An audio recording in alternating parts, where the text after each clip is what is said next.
Hello and welcome to Flower Juice. My name's John McDonald and today I'm going to show you how to make a table centerpiece using a 3-wick candle. We've got a Posy pad base and this is going to be all roses. So really quite a beautiful arrangement featuring the rose, and to be honest you could do this in any colour. So all I've got here is I've got a foam base that we've pre-soaked, so this is nice and wet, and big chunky 3-wick candle. So this is really quite a feature for this arrangement.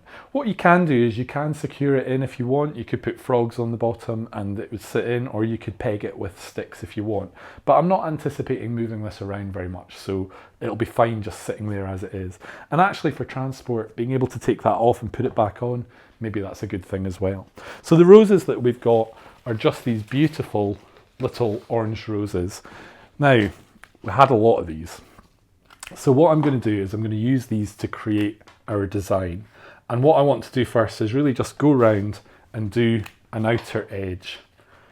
And when you're doing a design like this, what you really want to do is just work in a very methodical way.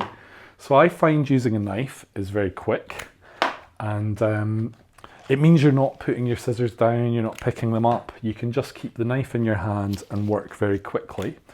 The other thing as well is you can give each rose a nice diagonal cut, so essentially they're going to get really good access to the water that's in the foam, and we can just work very quickly and efficiency.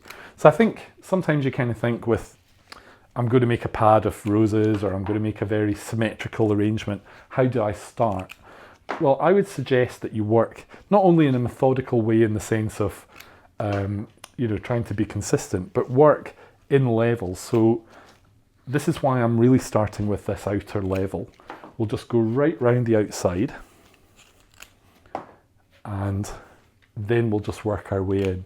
So essentially we're going to create a very good look from working in that kind of fashion. Now you can obviously do an arrangement like this that has an edge of greenery. That would be one way to reduce it. You could also do this with other flowers, but I think working in a way that is consistent gives you the best effect. So other flowers you could use carnations. Carnations would be perfect. You could even alternate this actually.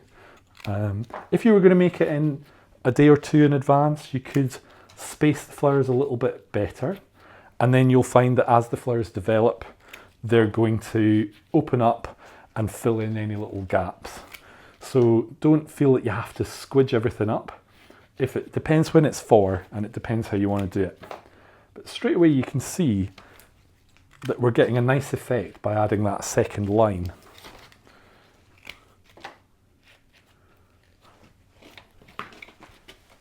So I've still got more roses.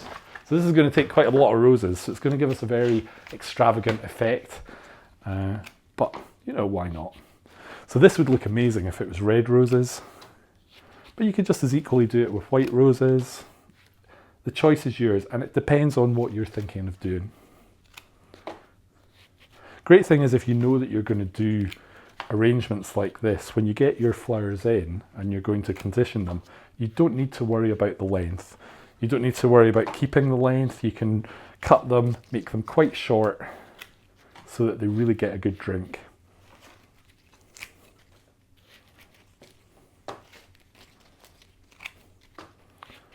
So I'm just working my way around. So this is our second level.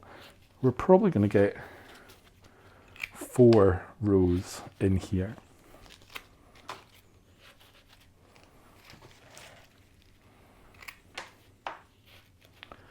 So really, you're being guided by the flowers. So I can see straight away that we can bring in, like this level will come in here.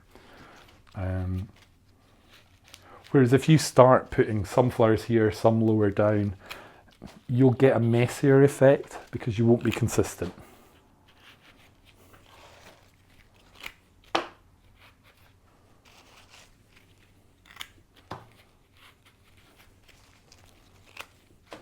This is interesting because it's making me think my candle's a little offline. But we can just keep thinking about how it's going to look and how it's going to work.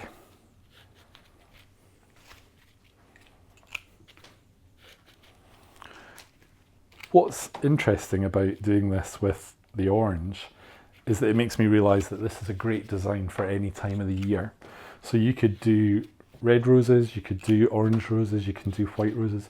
It really will give you a different effect depending on the colour. And obviously with roses, there's such a choice of varieties. You can actually make this quite cost effective just by looking for the ones that are the best price rather than necessarily a named variety. So if you're looking to make it all red, just look for the red rose that's the best price to do the job. Now, if you were going to be making 30 of these, what you want to do is probably make a sample and have a count of how many roses you're going to need, because you've got quite a lot to create this effect.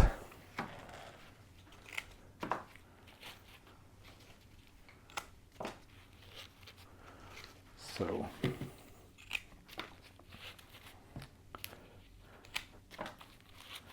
we're just working that in. Now I can pick ones that are a little bit shorter or a little bit smaller, depending on my gaps here.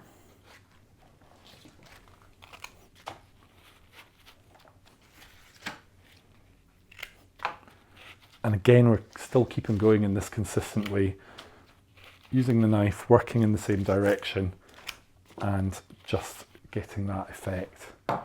So we've completed our arrangement. Now I want to just leave this like this. I think this is fantastic, just plain with nothing else. But if you want, you could do a highlight flower, you could do 1 or 2 orchids, you could do an overlay of maybe a grass or something. But really, I just want to keep this totally simple. So this shows you a good approach in how to deal with making an all-round rose table centerpiece featuring a candle center. I hope you've enjoyed today's video, and if you'd like to keep up to date with all our videos, then click here to subscribe, and thank you for watching.